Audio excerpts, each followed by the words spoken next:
नमस्कार साथियों, स्वागत है आप सभी का एक बार फिर से अपने YouTube channel DC geography classes में।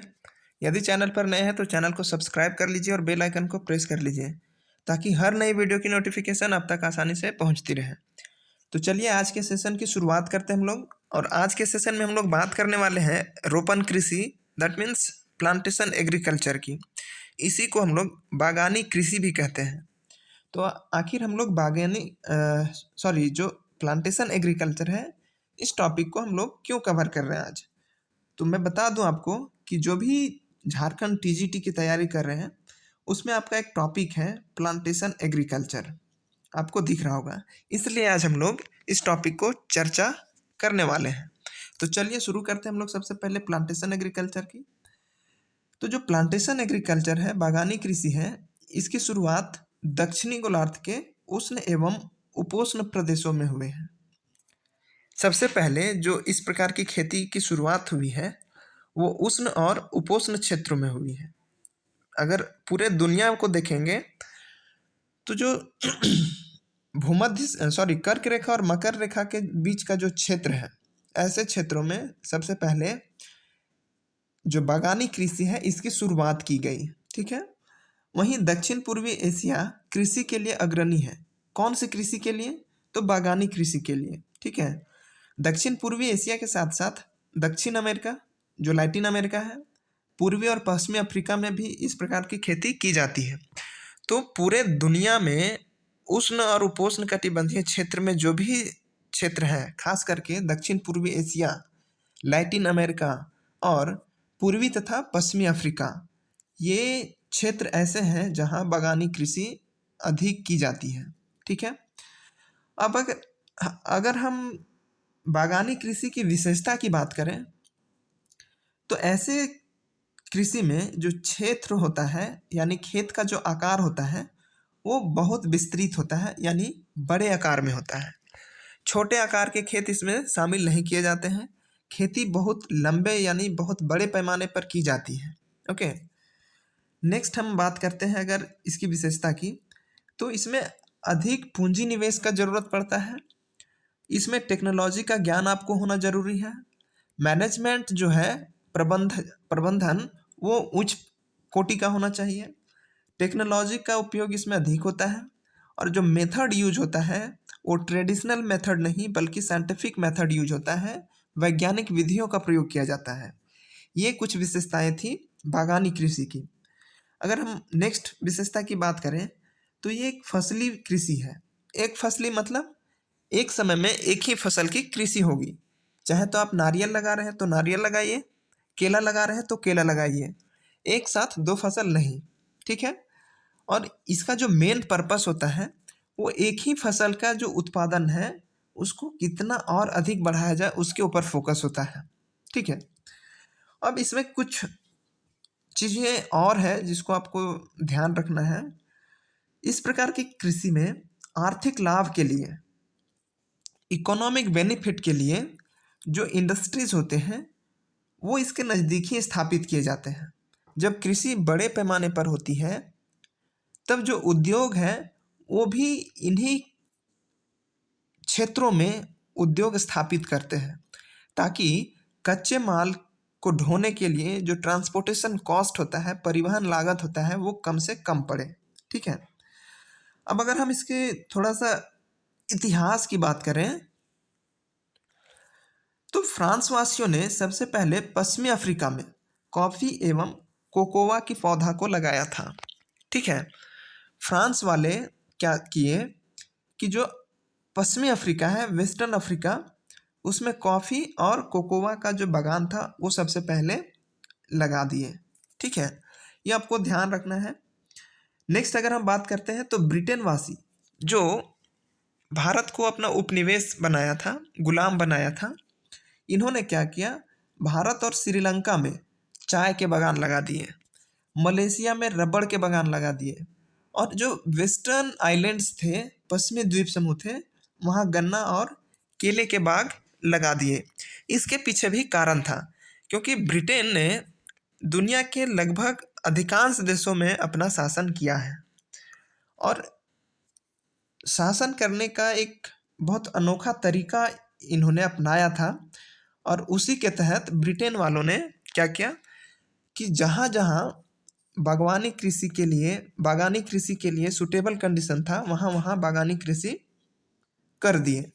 भारत में चाय और श्रीलंका में चाय लगा दिए, मलेशिया में रबड़, और जो वेस्टर्न आइलैंड्स थे जिसमें फिलीपींस आ जाता है आपका, और भी नीचे जो भी द्वीप समूह है, वैसे द्वीप समूहों में गन्ना और केले की जो बागानें थे वो लगा दिए।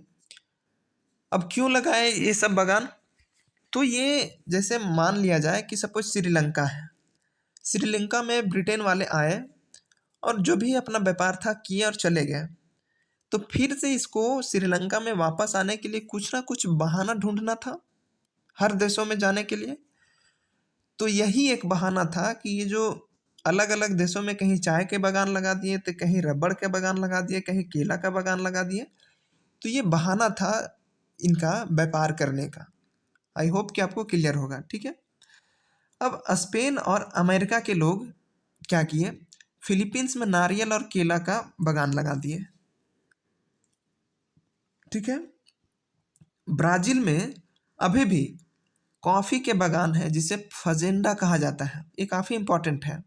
ब्राज़ील में कॉफ़ी के बागान को क्या कहा जाता है? फजेंडा, जो यूरोप वासियों के नियंत्रण में आज भी है, ठीक है। ये आपको ध्यान रखना है, काफ़ी इंपॉर्टेंट है कि ब्राज़ील में कॉफ़ी के जो बागान होते हैं उसके किस नाम से जाना जाता है उसे, तो फजेंडा, ये आपको ध्यान रखना है। नेक्स्ट हम जो बागानी कृषि है उसमें सबसे पहले हम लोग चाय की बात करते हैं। तो चाय जो मूल पौधा है ये चीन का है, चीन का ही मूल पौधा है ये चाय। अब चाय में क्या पाया जाता है? कैफीन और कैनिन, जो हमें फ्रेश रखता है, और कैफीन और कैनिन में ही अल्कोहल की मात्रा पाई जाती है जो इंसान को तनाव से दूर करता है, ठीक है। ये आपको ध्यान रखना है, कैफीन और टैनिन। भारत में अगर चाय की बात करें तो असम और पश्चिमी घाट जो वेस्टर्न घाट है उसमें नीलगिरी की जो पहाड़ियाँ हैं और इलायची की जो पहाड़ियाँ हैं, वहीं अगर पश्चिम बंगाल में देखिएगा तो दार्जिलिंग का जो क्षेत्र है, इन क्षेत्रों में चाय की खेती की जाती है। अब इसमें एक ग्रीन गोल्ड है जिसको हम लोग ग्रीन टी भी कहते हैं, ठीक है। तो ये चाय की एक प्रमुख किस्म है, यानी टाइप्स है, ठीक है। ये आपको ध्यान रखना है। अगर हम भारत की बात करें तो प्रोडक्शन के दृष्टिकोण से और कंजम्पशन के दृष्टिकोण से, यानी उपभोग और उत्पादन के दृष्टिकोण से पूरे विश्व में भारत का स्थान दूसरा है, आपको ध्यान रखना है, ठीक है। चाय के प्रमुख निर्यातक देश में केनिया सबसे पहले आता है, उसके बाद चीन का नंबर आता है। तो पूरे दुनिया में चाय का निर्यातक पूछा जाए तो केन्या है, उसके बाद चाइना है, तब भारत है, ओके। नेक्स्ट हम बात करते हैं भौगोलिक दशाओं के बारे में। तो जो चाय की खेती है इसके लिए 22 से 34 डिग्री, लेकिन हम रफ आइडिया में इसको कह सकते हैं कि 20 से 35 डिग्री के बीच सेल्सियस इसका जो टेम्परेचर है वो आदर्श माना जाता है। छाया में जो चाय का पौधा है अधिक बढ़ता है, इसमें पाला हानिकारक होता है, यानी पाला रहित जो जलवायु होता है वो होना चाहिए। वर्षा 150 से 200 सेंटीमीटर होना चाहिए, और जो भूमि का प्रकृति है, नेचर है, वो ढलवा होना चाहिए, पानी नहीं जमना चाहिए, ठीक है। अगर चाय के पौधा का जो जड़ होता है वहाँ अगर पानी जम जाए तो पौधा खराब हो जाएगा। वहीं अगर मिट्टी की बात करें तो जिस मिट्टी में सल्फर की अधिकता होती है या सल्फर की मात्रा पाई जाती है, वैसी मिट्टी चाय के लिए आदर्श होती है। सस्ते श्रमिक की आवश्यकता होती है चाय की खेती में, क्योंकि बड़े पैमाने पर श्रमिक की आवश्यकता होती है, इसलिए सस्ते श्रम की आवश्यकता होती है। अगर हम चाय के प्रकार की बात करें तो ये 2 प्रकार की है, एक चीनी चाय और एक असमी चाय। चीनी चाय दैट मीन्स चाइनीज, और असमी दैट मीन्स असम का। तो चीनी चाय का जो पत्ता होता है वो सॉफ्ट होता है, वहीं असमी चाय का जो पत्ता होता है कठोर होता है। इसकी ऊंचाई अधिक होती है, इसकी ऊंचाई कम होती है। अगर दोनों की बात करें तो ज़्यादा डिमांड जो है मार्केट में वो चीनी चाय की ही है, ठीक है, आपको ध्यान रखना है। नेक्स्ट हम बात करते हैं अग्रणी उत्पादक में। तो भारत में अगर चाय के उत्पादन की बात करें तो असम में सबसे ज़्यादा होता है, देन पश्चिम बंगाल, फिर तमिलनाडु, तब केरल में होता है। वहीं विश्व में देखें तो सबसे ज़्यादा चीन, फिर भारत, तब केन्या, और लास्ट में श्रीलंका। यानी ये टॉप 4 कंट्रीज़ है। ऐसा नहीं है कि केवल इन्हीं चारों देशों में चाय की खेती होती है, और भी होते हैं, लेकिन टॉप जो 4 हैं वो यही है। अगर निर्यात की बात करेगा तो निर्यात में सबसे ज़्यादा केन्या निर्यात करता है, फिर चीन निर्यात करता है, तब भारत, तब श्रीलंका का नंबर आता है। ये आपको ध्यान रखना है। ओके, नेक्स्ट हम बात करते हैं कॉफ़ी यानी कहवा की। तो 18वीं शताब्दी में ईस्ट इंडिया कंपनी अफ्रीका से भारत लाया कॉफ़ी को। ये आपको ध्यान रखना है। क्या? 18वीं शताब्दी में अफ्रीका से ईस्ट इंडिया कंपनी ने भारत लाया कॉफ़ी को। और भारत में भी कहाँ? तो कर्नाटक के चिकमंगलूर जिले में जो बाबा बुदन की पहाड़ी है, आपने पढ़ा होगा इंडियन ज्योग्राफी में, बाबा बुदन की पहाड़ी, इस पे सबसे पहले लगाया गया था जो कॉफ़ी है वो। ठीक है, ये आपको ध्यान रखना है। सबसे पहले कहाँ आया था? कर्नाटक में। वो भी कहाँ? कौन सा डिस्ट्रिक्ट? तो चिकमंगलूर। और चिकमंगलूर में कौन सा स्थान? तो बाबा बुदन की पहाड़ी। कॉफ़ी के उत्पादन को बढ़ाने के उद्देश्य से राष्ट्रीय बागवानी बोर्ड की स्थापना 1984 ईस्वी में की गई, जिसका मुख्यालय कहाँ है? गुड़गांव में है। ये आपको ध्यान रखना है। ओके, नेक्स्ट हम बात करते हैं कॉफ़ी के लिए भौगोलिक दशा। तो इसमें 15 से 18 डिग्री सेल्सियस तापमान होना चाहिए, यानी 15 से 20 डिग्री भी हम कह सकते हैं। छाया वाला क्षेत्र होना चाहिए, उसके लिए आदर्श होता है। वर्षा 150 से 200 सेंटीमीटर के बीच होना चाहिए। अब जो मिट्टी की बात करें तो लावा मृदा, जिसमें लोहा का अंश अधिक हो, ठीक है, वैसी मिट्टी में कॉफ़ी की खेती अच्छी होती है। इसमें गहन श्रम की आवश्यकता होती है, यानी अधिक श्रमिक की आवश्यकता होती है। अगर हम प्रकार की बात करें कॉफ़ी की, तो इसमें भी 4 प्रकार की होते हैं। एक अरेबिका है, एक रोबस्टा है, एक लिबेरिया है और एक लिबेरियन है। ये 4 प्रकार हैं जो आपको अलग अलग मिल जाएगा। और इन चारों प्रकारों में जो अरेबिका है, ये सबसे उच्च प्रकार की कोटि का कॉफ़ी है। इसका जो पौधा होता है वो उच्च भी होता है, मतलब ज़्यादा ऊंचा होता है अपेक्षाकृत इन तीनों के। ठीक है, आप देख सकते हैं यहाँ पे किस प्रकार का कॉफ़ी का जो पौधा होता है, ये अरेबिका है, जिसकी पौधा जो है वो उसकी ऊंचाई अधिक होती है थोड़ी सी, रोबस्टा और लिबेरिया के तुलना में। ओके, नेक्स्ट हम बात करते हैं अगर उत्पादन की, तो भारत में सबसे पहले ज़्यादा कर्नाटक में होता है, फिर केरल में, तमिलनाडु, तब महाराष्ट्र में। ठीक है, वहीं विश्व में सबसे ज़्यादा कॉफ़ी उत्पादन ब्राज़ील में, तब वियतनाम, फिर कोलंबिया, तब इथियोपिया में। और ब्राज़ील में याद होगा आपको कि कॉफ़ी के जो बागान होते हैं उसको फजेंडा के नाम से जाना जाता है। ये आपके लिए काफ़ी इम्पोर्टेंट है। नेक्स्ट हम बात करते हैं रबड़ की। ठीक है, तो दक्षिण अमेरिका के अमेजन बेसिन में हेविया ब्राजीलियन, क्या? ये आपको ध्यान रखना है, हेविया ब्राजीलियन नामक वृक्ष से, ये जो हेविया ब्राजीलियन वृक्ष है, इसके दूध से प्राकृतिक रबड़ का उत्पादन बड़े स्तर पर होता है। हालांकि अब जो मानव निर्मित रबड़ है, यानी सिंथेटिक रबड़ है, वो भी मार्केट में आ चुका है, लेकिन नेचुरल रबड़ जो प्राकृतिक रबड़ है, ये हेविया ब्राजीलियन नामक जो पौधा है उससे ब्राज़ील में बड़े स्तर पर इसका उत्पादन होता है। अगर टेम्परेचर की बात करें तो 25 से 35 डिग्री सेल्सियस के बीच, वर्षा 300 सेंटीमीटर।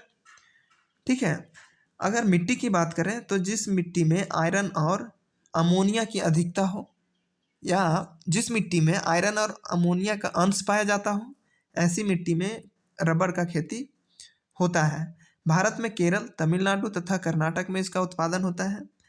प्राकृतिक रबड़ के पेड़ को पहली फसल देने में 7 से 10 साल, कितने? 7 से 10 साल लग जाते हैं। कैसे? जब आप कोई भी पौधा लगाइएगा कॉफ़ी का, तो वो पौधा बड़ा होते होते जब आपको वो जो पौधा से जब दूध निकलना शुरू होता है, तो पौधा को उस स्थिति में पहुंचने के लिए कम से कम 7 से 10 साल लगेगा। और अगर इस रबड़ की जो पेड़ होता है, पौधा होता है, इसका जो आयु होता है वो 30 से 35 साल तक होता है। 30 से 35 साल के बाद ये जो रबड़ के जो पेड़ होते हैं वो गिर जाते हैं। अपने स्वतः, ठीक है। देख सकते हैं आप यहाँ कि किस प्रकार इस पेड़ को काट कर और इसमें फिर कटोरा जैसा कुछ बर्तन है उसको लगाकर इसमें इस पेड़ का दूध को इकट्ठा किया जाता है और यही दूध फिर रबड़ का काम करता है। जब ये 30 साल 35 साल के बाद ये पेड़ जब गिर जाता है तब इसका जो यूज होता है वो फर्नीचर में कर लिया जाता है, जैसे प्लाईवुड बनाने के लिए, ठीक है। तो ये आपको ध्यान रखना है। अगर हम बात करें नेक्स्ट तो वो है टोबैको यानी तंबाकू। तो तंबाकू 16वीं शताब्दी में पुर्तगालियों द्वारा इसे अफ्रीका से भारत में लाया गया था, जब वास्को डी गामा भारत आया था उसके बाद से, ठीक है। अगर टेम्परेचर की बात करें तो 18 से यानी 20 से 40 डिग्री सेल्सियस के बीच टेम्परेचर होना चाहिए। वर्षा इसमें अधिक नहीं ज़रूरत पड़ता है, 50 से 100 सेंटीमीटर के बीच। अगर मिट्टी की बात करें तो सॉरी यहाँ टाइपिंग मिस्टेक है, पोटास तथा फॉस्फेरस, जिस मिट्टी में पोटास और फॉस्फेरस का अंश पाया जाता है वैसी मिट्टी में तंबाकू का जो फसल होता है वो अच्छा होता है। इसमें भी गहन श्रमिक की आवश्यकता पड़ती है। अब देखिए अगर हम तंबाकू की बात करें तो इसके भी दो प्रकार हैं। कितने? दो। एक है निकोटियाना रोबेकुम और एक है निकोटियाना रस्टिस्का, ठीक है। तो ये आपको ध्यान रखना है, दो इसका जो प्रकार है वो पहला निकोटियाना रोबेकुम का और एक दूसरा जो है वो निकोटियाना रटिस्का का। ये आपको ध्यान रखना है, ये दोनों तंबाकू के प्रकार हैं। अगर उत्पादन की बात करें तो आंध्र प्रदेश, गुजरात और कर्नाटक ये 3 राज्य हैं जहां तंबाकू का उत्पादन सबसे अधिक होता है। अगर भारत में सबसे अधिक पूछेगा तो आंध्र प्रदेश में, ठीक है। ये आपको ध्यान रखना है। नेक्स्ट हम बात करते हैं नारियल की। तो नारियल का जो फसल है अगर इसका उत्पादन पूरे विश्व में देखिएगा तो इंडोनेशिया, फिलीपींस और भारत ये 3 प्रमुख उत्पादक हैं नारियल के पूरे विश्व में। वहीं अगर हम भारत की बात करें तो तमिलनाडु, केरल और कर्नाटक ये प्रमुख उत्पादक हैं। अगर हम नारियल के बात करें तो ये इसके लिए उष्ण और उपोष्ण जलवायु आवश्यक होते हैं, ठीक है। जिन क्षेत्रों में 10 डिग्री सेल्सियस से 40 डिग्री सेल्सियस के बीच तापमान होता है वहाँ इस प्रकार की जो नारियल का फसल होता है वो आसानी से होता है। मिट्टी की बात करें तो बलुई या दोमट मिट्टी इसके लिए सर्वोत्तम होती है। अब बात करते हैं काली मिर्च की। तो काली मिर्च को भारत का सोना कहा जाता है, ठीक है। वियतनाम, इंडोनेशिया तथा भारत काली मिर्च यानी जो ब्लैक पेपर है उसके उत्पादन में अग्रणी है। और भारत में केरल, तमिलनाडु इसके प्रमुख उत्पादक राज्य हैं। जो काली मिर्च है ये हम लोग अपने घर में भी यूज करते हैं। एक इसका जो पौधा होता है वो लता के समान होता है। आप देख सकते हैं इस पौधा में जब फल लगता है, फल जब सूख जाता है तो उसी सूखे हुए फल को हम लोग काली मिर्च के तौर पे खाते हैं, सब्जी में भी यूज करते हैं, ठीक है।